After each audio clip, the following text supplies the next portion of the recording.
Orangnya di sana sangat banyak ya Cina itu. Sedangkan peluang di Kalimantan ini paling banyak. Sama dulu Indonesia bangun jalan tol Malaysia kan bawa tenaga sendiri. Iya, alasan kan seperti itu.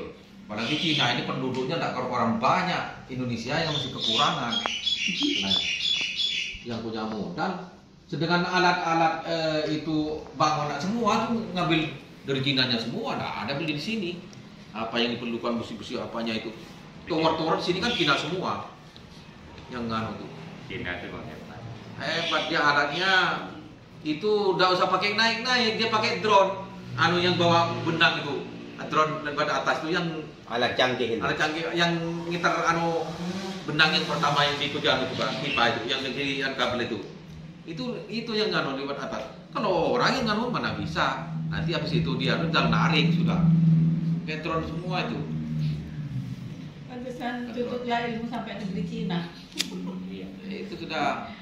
Karena memang Cina itu sekarang kan produk menerobos ke Eropa. Menguasain kalau ekonomi memang Cina semua memang menguasai. Karena dia orang cerdas memang, artinya punya modal.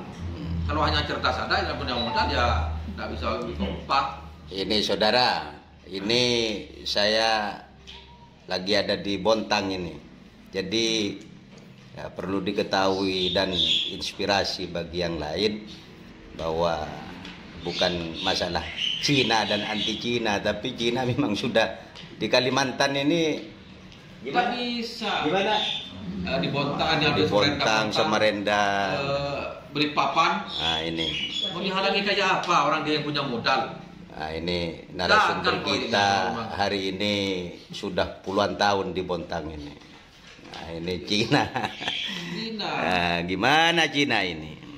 Jadi sangat banyak di Cina itu. Dia alasannya banyak. Ini kalau orang anu alasannya. Pinjamannya di Kalimantan Timur. Kalau kita bawa yang punya modal bangun di mana kan bisa. Jadi investor bisa. Negara juga ngarep itu. Itu pemerintah itu alasan aja karena protes masyarakat kan. Sebetulnya itu kan bisa ngomong sama presiden. Aku orang ini kalau enggak, aku enggak mau kerja proyeknya. Iya, kan begitu. Kayak Seng dari Indonesia itu kan udah punya genting dari sana. Tapi jadi Peter Jepang itu aku bikin alat itu. Sedangkan di Popo ini yang dijaga Haji Thohir ini, Haji Thohir kan ada di sini terbantu. Aduh jaga proyek itu bahan dari Cina keluar masuk jadi gudang tuh Haji Thohir yang nyatetin. Ada di Samsul, penekan saya itu kan di sini. Jadi dia kerja di perusahaan baru di Popo itu. Alhamdulillah dia bawa ijazah, cuma ada ya jadi jadi koli biasa. Itu akhirnya langsung karena sarjana langsung terima pegang kunci di situ, pegang kunci jadi perusahaan itu milik siapa? Ya punya Indonesia, tapi artinya yang borong Cina semua. Yang borong Cina. Jadi bahannya pun satu tidak ada yang di Indonesia. Besi-besi apa segala macam. Perlu saya kenalkan Cina ini semua. Pak Syarif ini Ketua Paguyuban Madura di Bontang, yang anggota masyarakat Madura di sini itu berapa? Sekitar 5.000. Kalau dulu satu ada 5.000, atau sekarang di Bontang ini sudah kurang karena mobil semisah. Sengata ada sendiri dulu masih di sini. Ya. Jadi ini oleh saya dari Bontang, dan ini perlu diketahui oleh teman-teman yang di Jawa, yang pengurus-pengurus aktivis pro Indonesia. Ini kan berharga ini. Testimoni saya ini kan nanti menyebar kemana-mana ini.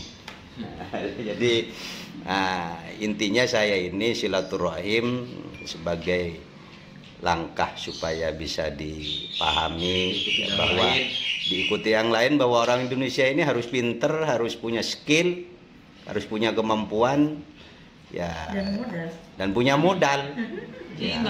Kalau tidak punya modal ya jelas ya duduk manis saja gitu loh. Jadi modal paling rendah punya model. Mana? Punya model paling rendah. Ya model kerja. Ya, model kerja ya hanya ya kalau hanya kerja ya kan kerja. Kita ini kan Jangan menjadi, ya kata orang-orang itu, jangan menjadi kuli di negeri sendiri. Lah kalau nggak mau jadi kuli kan modalnya harus ada, pinter, jaringannya harus punya, terus apa lagi? Ya harus punya akses juga. Memang sekarang ini tidak ada artinya kalau orang tanpa ijazah itu, ya kakuli ngaduk dulu apa banyak kerjanya. Tapi jangan harap punya kerjaan yang enak. Karena itu disodorkan dulu. Sedangkan Haji ini kan dulu cari di sini semua diterima kan, cari koli-koli itu. Maunya tidak mau, sana kan takut manjat-manjat apa ceritanya. Sama Mama Nurnya nih, ya dipaksa punya ikut. Jadi ijazahnya dilampirkan ijazahnya. Ketemu di situ langsung. Loh ini kok Pak Budi kan Pak Budi kok ada sarjana Pak Budi? Ya enggak apa-apa Pak, itu mau semua biar jalan ke sana. Hari sana kan malu dia mau kerjakan sarjana jadi jadi digang kunci sekarang. Orang Indonesia khususnya Madura ini harus sudah punya langkah, punya sudah dilainkan keilmuan, sarjana, ijazah. Ini di samping saya ini sudah puluhan tahun di Bontang ini juga ini. Dulu di PT Berantas, pokoknya dengan Berantas PT. Badak ya dulu ya. Kerjanya memang di Badak. Di Badak. Ikut kontraktor. PT. Tapi nggak ada syarat ijazah dulu, nggak ada ya. Jadi tak ada. Nggak ada. Baru-baru ini. Tapi kalau sekarang kan harus. Udah yang baru 2 tahun pensiun dengan Pantada. Kan kakak tuan kirimin kaji ke Abah kan. Ijazah Robert Yakis baru boleh kan. Ijazah Abah pernah cerita itu dikasih ijazah ma'arif kayaknya. Parengin bang sarang gula pas telepon suruh ngano musola, suruh ngecek musola. Ini testimoni juga saudara-saudara. Ini di belakang saya ini alumni dulu kerja di PT Badak. Tapi sekarang nggak bisa, nggak punya ijazah mau masuk PT Badak itu nggak bisa kan? Kalau dulu sudah lengkap syaratnya sekarang. Kalau dulu kan nggak bisa ada kerja Pak kalau mau cari yang ada ijazahnya. Ini ijazahnya dulu belum. Orang yang seperti ini salah satu huruf aja tak langsung tak pakai. Jadi dilajari sekarang kalau dulu tuh. Kirimin langsung pakai anak sekolah. Jadi ini oleh-oleh saya. Nanti harus menjadi pelajaran dan inspirasi bagi teman-teman, bagi orang-orang yang ada di Jawa khususnya, Madura lebih khusus lagi, karena Kalimantan ini akan menjadi ibu kota. Hari Rabu saya akan ke IKN, akan melakukan prosesi di sana. Jadi generasi Indonesia Bersarung GIP ini nanti akan melakukan langkah-langkah yang diperlukan. Ini saya dalam rangka silaturahim dan testimoni. Ini yang di Bontang ini bersama tokoh Madura Bontang. Ini supaya teman-teman yang di Jakarta, yang di Jawa Tengah, yang di Jogja, yang di Surabaya, yang di mana-mana tahu bahwa Kalimantan ini potensi luar biasa.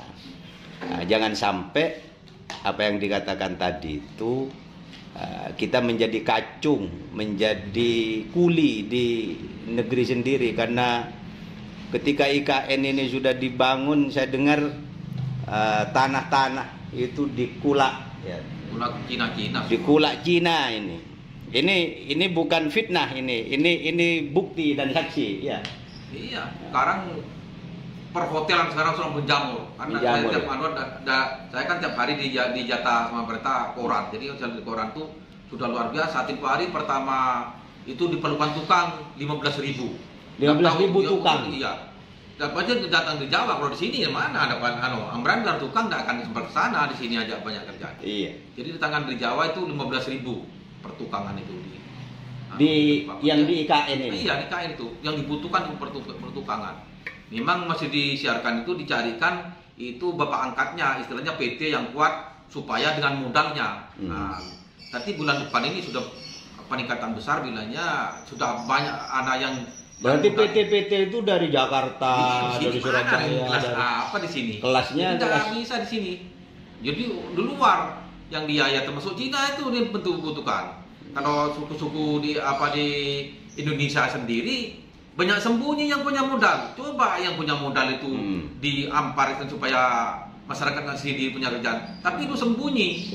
Nah, karena mungkin tahu bagaimana. Kalau Cina menawarkan, jadi akhirnya Cina yang hanya bagaimanapun ya demi ini akhirnya yang diambil ya Cina juga. Cina, dia berani juga dan pengalamannya oke. Memang pengalaman luar negeri sudah tidak dikhawatirkan. Dan lagi memang sudah kontrak berpuluh-tahun, dia tidak bisa hanya alasannya aja itu Cina mau dihalangin, itu perjanjiannya sebetulnya sama konteks ini. Oke, saya berani kerja sini, tapi jangan dihalangin bahwa orang sekian orang saya yang dipentingkan, alasannya orang sini kurang tak positif kan maksudnya. Iya. Nah, begitu. Ya, pemerintah termasuk sembunyi tangan daripada masyarakat sendiri. Kenapa kok banyak padahal itu kalau tanpa begitu Cina itu kan ragu. Nanti kalau mau pakai orang sini, ya kalau tidak ditekan nanti saya gaji. Kalau orang saya kan saya sudah tahu gajinya. Standar gajinya di sana. Jadi yang ribuan Cina, tenaga kerja Cina masuk itu berarti bukan heran, itu memang itu nyata itu ya. Nyata karena itu biar saya umpamanya ya mau borong ke luar negeri, saya tidak dikasih bawa orang saya sendiri, kan ragu nanti ya gajinya saya mau gaji sana apa cukup apa tidak ketimpa nanti kalau orang sana mintanya mahal-mahal. Kalau itu kan sudah orang sendiri sudah tahu gajinya umpamanya per hari 10 juta sudah tentu. Jadi kalau enggak kan dipulangkan kalau dia umpamanya ke sini minta naik umpamanya dia yang bawa semua kan. Nah, bisa diusir, tapi kalau orang sini paling demo nanti setengah mati. Demo gagal proyeknya. Akhirnya nggak jadi. Gagal proyeknya. Gagal. Begini orang daya di sini kan begitu. Bentar demo harus bayar sekian, harus bayar sama perusahaan itu. Begitu. Tapi kalau dalam sisi itu pemerintah ada benarnya juga. Ada benarnya, dia sembunyi maksudnya tidak menampakkan karena masyarakat sini banyak nuntut katanya. Tapi itu setengah melindungi saya di sini, melindungi sana. Iya. Nah, begitu coba Anda ya tidak bisa tetap jadi kalau di tuh ya punya pura di dirajia lah. Nanti kalau sudah dirajia tuh kan dia tahu sembunyi dulu. Nah, ini rakyat sini merajia, sembunyi. Iya. Jadi sudah memang begitu ceritanya. Di sini bukan tidak banyak di itu, tapi kalau sudah razia itu biar satu pun tidak ketemu, padahal disembunyikan dulu. Nah, karena dia kompak dengan kalau enggak ya enggak jalan proyeknya. Ini podcast Abalora Channel yang paling eksklusif ini. Sudah enggak bisa dihindari. Ya, jadi ini perlu ini saya testimoni aja. Jadi bagian dari pencerahan bahwa untuk menjadi negara maju itu kan harus ada pembangunan, harus ada orang luar. Ya, tapi kan dilematis. Ada yang dipakai orang sini, tapi kan sebagian-bagian aja. Ada supaya tidak nyolokkan gitu. Orang yang itu bilangnya yang ini yang penting nggak bisa dilayani orang harus yang orangnya sendiri gitu ya. Tapi akhirnya biar yang kelas bodoh pun juga dia Cina juga akhirnya gitu. Tapi bagaimana caranya orang yang punya modal, yang memborong? Artinya kalau di sini tidak begitu sih orang yang banyak orang kerja. Kalau mungkin daerah yang tidak ada kerjaan memang sering razia. Tapi ceritanya saya dikasih tahu dewan-dewan itu apabila dia nanti mau orang rakyat mau demo, itu sudah disembunyikan semua orang itu. Jadi tidak kedapatan di situ. Nah, itu ceritanya. Nah, tapi demonya kan satu hari kalau dilihat sudah tidak banyak orang Cinanya kan nanti dia sudah bubar gitu aja. Makanya tadi ada pabrik nikel sudah mulai muncul di Kalimantan. Ya memang itu konsekuensi tadi karyawan-karyawannya ya karena yang punya skill, punya ini mau cari orang setempat mungkin kan nggak ada. Karena itu nikel itu kan bagian dari yang paling penting. Ada yang diambil, tapi sebagian orang sini. Sebagian ya. Jadi ini penting pembelajaran bagi khususnya orang-orang Madura supaya anaknya ini ke depan ketika Kalimantan ini kaya, Kalimantan ini menjadi ibu kota negara. Jakarta dengan itu Nusantara ya, anak-anak kita ini ya harus sekolahkan itu harus sekolah ya, harus punya skill. Kesini jangan artinya nol, jadi tukang paret aja. Kalau mau anaknya jadi nanti kata orang Madura kerja longkang itu kalau di Malaysia. Di sini kalau umpamanya sarjana tidak ada banyak yang mengambil langsung mudah ya kalau yang sarjana. Itu sekarang kalau tidak ada itu banyak diperlukan orang. Kalau yang tidak sarjana, apalagi kalau S2 tidak ada, sudah rebutan sini. Kalau S2 S1 aja sudah memang sudah diperlukan di sini. Direbut lah. Iya. Diprioritaskan, diutamakan. Jadi ya memang ya kuncinya kan pendidikan, skill, kemampuan. Sekarang masjid aja nih yang baru itu kalau sampai punya sarjana, kemana-mana dicari penunggunya masjid itu, karena bisa nguasain semua kan umumnya kalau Tapi kalau di sini yang banyak-banyak itu kan tidak punya ijazah, hanya keberanian, pernah pondok. Jadi akhirnya di sini kan jarang orang protes karena memang masih awam dia agama itu. Jadi semua tidak ada kalau sampai sarjana di sini. Nah, pentingnya orang-orang Nahdliyin, orang-orang NU ke depan ini menguasai dakwah-dakwah ke pelosok-pelosok ini ya seperti ini. Jadi supaya tidak muncul di Bontang, di Sangatta, di Kalimantan itu ya kelompok-kelompok trans ideologi yang anti tahlil, anti ini, anti maulid, anti macam-macam itu. Jadi ini ya apa ya, orang-orang NU khususnya harus sudah mulai menyebar kemana-mana, termasuk yang di luar Jawa seperti di sini ini, karena masih kekurangan mungkin. Di sini belum apa-apa di sini. Belum apa-apa ya. Belum apa-apa. Perlu di sini saya terus terang aja. Coba sampai punya ijazah sana. Dari dulu sudah jadi camat saya di sini. Bukan camat, mungkin sudah wali kota. Dari dulu karena orang lama kan. Orang lama. Tahun berapa sampean? Saya pertama di sini. Pertama ini saudara. Ini saya yang ditangani saya bagian yang enggak bagian ijazah.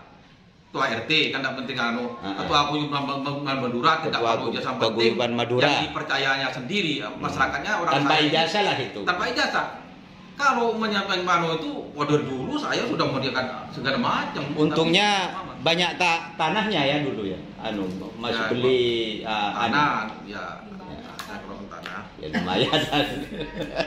Tapi dulu tuh kan sedangkan aku sekolah sama almarhum Katuan Rapi itu saya kan mau bikinkan ijazah dulu. Enggak usah Katuan. Aku sudah tuh pakai coba kan suruh bikinkan tuh. Pak Nirul dulu dibikinkan. Ya itu saya dulu dia suruh bikin. Ahlinya hilang juga ini. Ya ini. Enggak mau. Baca ki kronologi asli. Saya kan mau gini. Kan mau jadi pejabat. Tapi ini kan dikeroyok terus saya suruh tapi kan memang enggak diperlukan ijazah karena termasuk RT ini tidak perlukan yang penting sudah bisa baca tulis udah umpamanya tidak perlu ijazah apalagi paguyuban ini yang penting mas yang pilih kan suku saya semua, suku lain tidak boleh pilih kalau paguyuban ini harus sekolah Madura semua. Madura. Jadi saya dikeroyok terus suruh terus ya ngalah demi artinya membela suku supaya tidak disembarangkan orang orang yang lain, suku lain kan ada semua. Ada semua. Madura ini takut nanti tapi kompak ya Madura ya, kompak ya, alhamdulillah. Ya, kompak. Takut pemerintah itu nanti kalau seperti di Kalimantan Barat, karena itu dulu kan tidak ada ketua sukunya.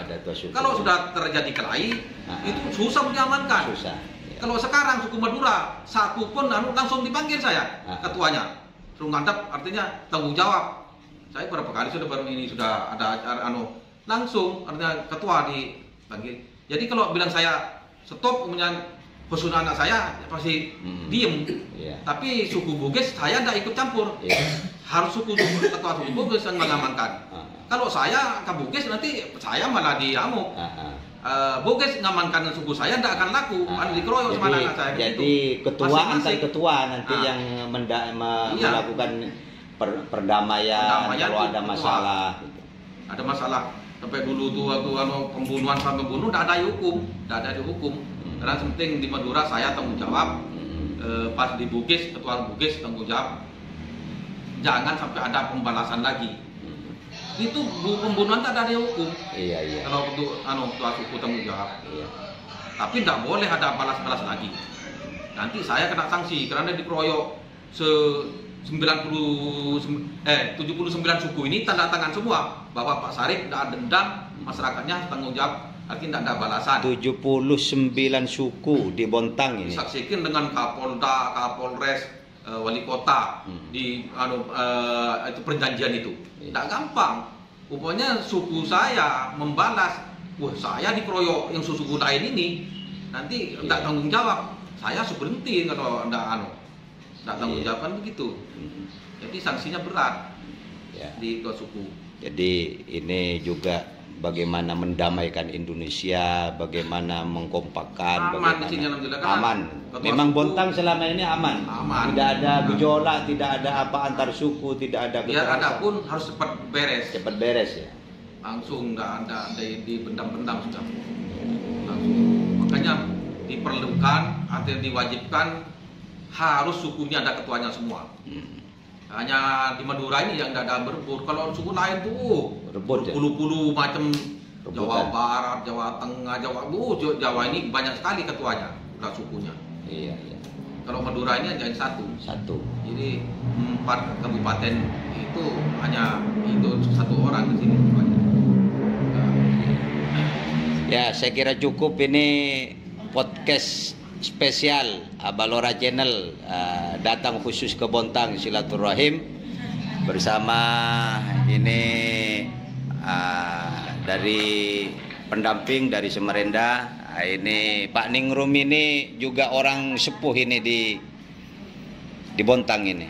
Jadi saya berkepentingan sekali untuk silaturahim dan karena apa yang saya bawa misinya adalah bagaimana kita ini Indonesia bersatu, Indonesia ini menjadi satu bagian negara yang kuat, Indonesia ini menjadi yang kokoh, karena Kalimantan ini sebentar lagi akan menjadi pusat kemajuan, pusat ibu kota, sehingga kita orang-orang di luar Kalimantan, di Madura, Jawa, Jakarta harus tahu bukan dari berita, bukan dari fitnah, bukan dari propaganda. Jadi saya ini bagian sangat penting setelah Silaknas ke-1 GIP ini, dan hari Rabu ini saya akan ke titik 0 IKN melihat langsung supaya tidak ada hanya saya dengar dari berita, dengar dari media sosial, dengar dari ini, dengan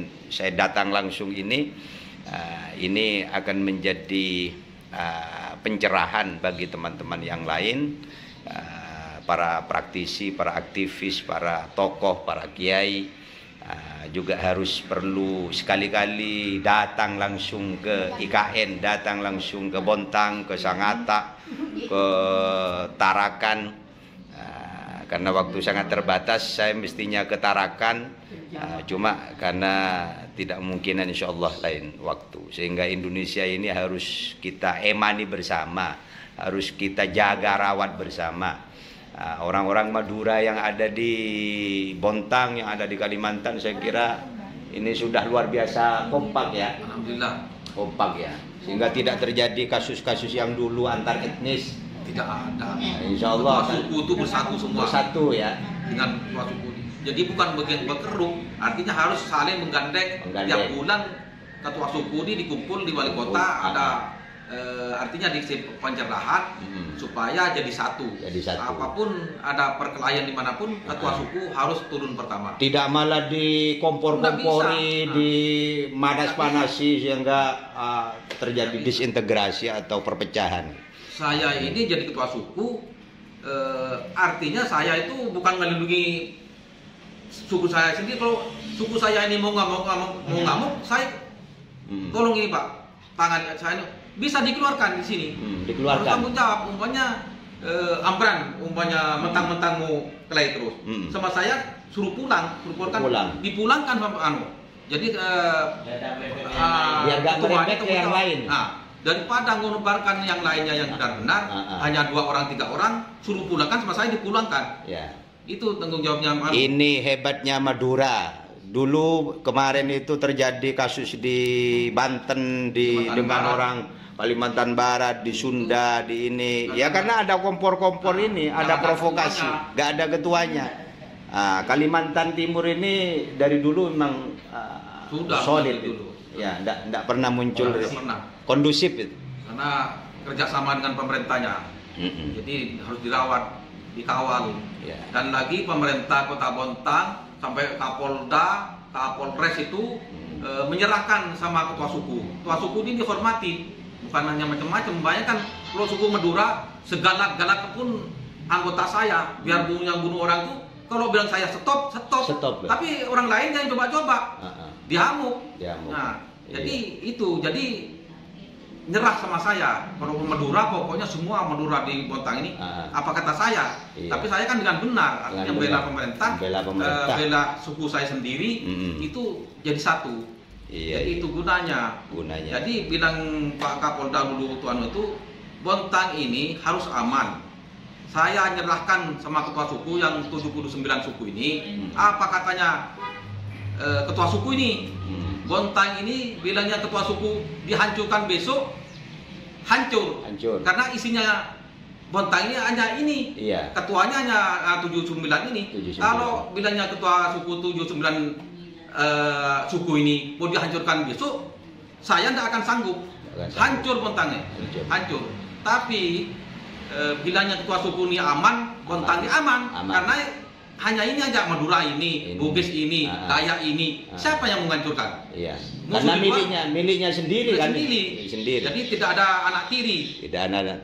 Sudah. Betul ini. Pemerintah Kota Bontang artinya tidak ada di anak tirikan. Makanya paguyuban saya sudah lantik itu langsung, artinya yang melantik wali kota, langsung tanda tangan. Artinya warga Madura ini bukan Madura yang sana, artinya sudah Madura Bontang yang membela Kota Bontang, keamanannya dan keseluruhannya sudah menjamin di sini. Artinya apabila jendelanya Kota Bontang itu, apabila bumi di mana bumi dipijak itu langit dijunjung. Artinya kita ini Madura, betul Madura, tapi jangan pakai hawa Madura dulu. Jadi mengikuti hawa Bontang.